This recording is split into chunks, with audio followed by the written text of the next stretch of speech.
ರಾಜ್ಯದಲ್ಲಿಯೇ ಅತಿ ಹೆಚ್ಚು ಪ್ರದೇಶದಲ್ಲಿ ಟೊಮೆಟೊ ಬೆಳೆಯುವ ಜಿಲ್ಲೆ ಎಂಬ ಹೆಗ್ಗಳಿಕೆಗೆ ಪಾತ್ರವಾಗಿರುವ ಕೋಲಾರದಲ್ಲಿ ಈಗ ಟೊಮೆಟೊ ಧಾರಣೆ ದಿಢೀರ್ ಕುಸಿದಿದೆ.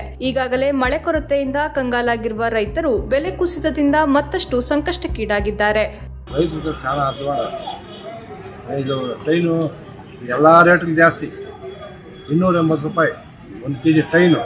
ಕೂಲಿ 500ಕ್ಕೆ 600, 600ಕ್ಕೆ 700 ಗಂಟ ಕೂಲಿ, ಎರಡಕ್ಕೆ ಊಟ. ಚೆನ್ನಾಗಿ ಕಿಚ್ಚುಂಚ ಆಗಿದೆ ರೈತರಿಗೆ. ಟಮಾಟಗಳು ಹಾಕಿತ್ತು, ಟಮಾಟಗಳು ನಾಟಿ ಉರುವೆ ರೇಟ್ ಇಲ್ಲ, ಚೀಡನ ಅಷ್ಟೇ ಸ್ಕೂಲ್ ಪಟ್ಟಣ ಬರ್ತಾ ಇದೆ. ಉರುವೆಲ್ಲ ರೈತರ ಸರ್ವನಾಶ ಆಗಿದೆ. ಕೋಲಾರ ಜಿಲ್ಲೆಯಲ್ಲಿ ಮೇನಿಂದ ಅಕ್ಟೋಬರ್ವರೆಗೆ ಟೊಮೆಟೊ ಸುಗ್ಗಿ. ಈ ಅವಧಿಯಲ್ಲಿ ಬೆಳೆ ಹೆಚ್ಚು ಬಂದು ವಹಿವಾಟು ಗರಿಗೆದರುತ್ತದೆ.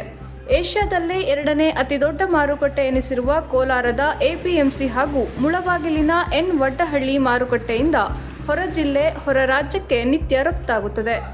ಆದರೆ ಈ ಬಾರಿ ಎಪಿಎಂಸಿ ಮಾರುಕಟ್ಟೆಯಲ್ಲಿನ ಹರಾಜಿನಲ್ಲಿ 15 kg ನಾಟಿ ಟೊಮೆಟೊ ಬಾಕ್ಸ್ ಕೇವಲ 100 ರೂಪಾಯಿಯಿಂದ 150 ರೂಪಾಯಿಗೆ ಮಾರಾಟವಾಗುತ್ತಿದೆ. ಆದರೆ ಹರಾಜಿನಲ್ಲಿ ಗರಿಷ್ಠ 300 ರೂಪಾಯಿ ಸಿಕ್ಕರೆ ಮಾತ್ರ ಹಾಕಿದ ಬಂಡವಾಳಕ್ಕೆ ಮೋಸವಿಲ್ಲ.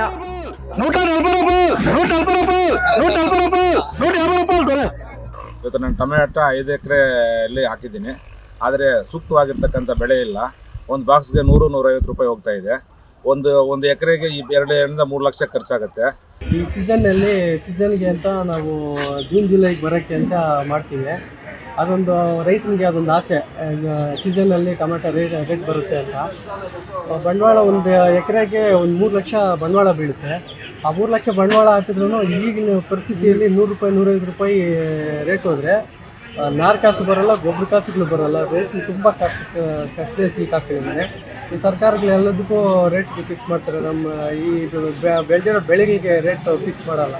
ಹಾಗಾಗಿ ಬೆಂಬಲ ಬೆಲೆ ಏನಾದರೂ ಈ ಸರ್ಕಾರದಲ್ಲಿ ಕೊಡಬೇಕಂತ ನಾನು ಮೂಲಕ ಅವ್ರಿಗೆ ಮನವಿ ಮಾಡ್ಕೊತೀನಿ. ಬೆಲೆ ಏರಿಳಿತ, ಕೀಟಬಾಧೆ, ಪ್ರಕೃತಿ ವಿಕೋಪ ಹಾಗೂ ದಲ್ಲಾಳಿಗಳ ಕಾಟ ಇತ್ತೀಚಿನ ದಿನಗಳಲ್ಲಿ ಟೊಮೆಟೊ ಬೆಳೆಗಾರರನ್ನು ಮತ್ತಷ್ಟು ಹೈರಾಣಾಗಿಸಿದೆ. ಇದು ಒಳ್ಳೆಯ ಸೀಸನ್ನು. ಈ ಸೀಸನ್ನಲ್ಲೇ ರೈತರಿಗೆ ಬೆಳೆ ಇಲ್ಲ ಅಂದರೆ ಇನ್ಯಾವ ಟೈಮಲ್ಲಿ ಬೆಳೆ ಬರ್ತದೆ ನಮಗೆ. ಆದರೆ ನಾವು ಸರ್ಕಾರಕ್ಕೆ ಒತ್ತಾಯ ಮಾಡೋದೇನೆಂದರೆ, ಬೆಂಬಲ ಬೆಲೆ ಆದರೂ ಘೋಷಣೆ ಮಾಡಿ. ಮಾವು ಬೆಳೆಗಳಿಗೆ ಯಾವ ತೀರ ಬೆಂಬಲ ಬೆಲೆ ಘೋಷಣೆ ಮಾಡ್ತಾಯಿದ್ದೀರೋ ಅದೇ ಥರ ಟೊಮಾಟೊಗೂ ಸಹ ಬೆಂಬಲ ಬೆಲೆಯನ್ನು ಘೋಷಣೆ ಮಾಡಬೇಕು ಅಂತ ಈ ಸಂದರ್ಭದಲ್ಲಿ ಆಗ್ರಹ ಮಾಡ್ತೀವಿ.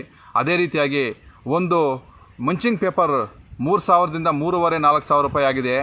ಆದರೆ ಒಂದು DAP ಗೊಬ್ಬರ ಬೇಕಾದರೆ 4,000 ರೂಪಾಯಿ 3,000 ರೂಪಾಯಿ ಆಗೋಗಿದೆ. ಆದರೆ ಬೆಳೆ ಬೆಳೆದಿರುವ ರೈತರಿಗೆ ಈ ಪರಿಸ್ಥಿತಿ ಆಗಿದೆ ಅಂತ ಹೇಳ್ಬಿಟ್ಟು ನಾವು ಕೇಳ್ಕೊಳ್ಳೋದೇನು ಅಂದರೆ, ರೈತರ ಪರಿಸ್ಥಿತಿ ತುಂಬ ಹದಗೆಟ್ಟಿದೆ. ಆದ್ದರಿಂದ ನಮ್ಮ ಮಾನ್ಯ ಸಚಿವರು ಹಾಗೂ ಮಾನ್ಯ CM DK ಶಿವಕುಮಾರ್ ಅವರಿಗೆ ನಾವು ಮನವಿ ಮಾಡೋದೇನು ಅಂದರೆ, ರೈತರಿಗೆ ಕನಿಷ್ಠ 1 kgಗೆ 40 ರೂಪಾಯಿ ಆದರೂ ಬೆಂಬಲ ಬೆಲೆ ಘೋಷಣೆ ಮಾಡಬೇಕು ಅಂತ ರೈತರ ಪರವಾಗಿ ನಾವು ಕೇಳ್ಕೊತಾ ಇದ್ದೀವಿ. ಬೇಡಿಕೆಗಿಂತ ಹೆಚ್ಚು ಟೊಮೆಟೊ ಉತ್ಪಾದನೆ ಆಗಿರುವುದು ಬೆಲೆ ಕುಸಿತಕ್ಕೆ ಪ್ರಮುಖ ಕಾರಣ ಎನ್ನಲಾಗುತ್ತಿದೆ.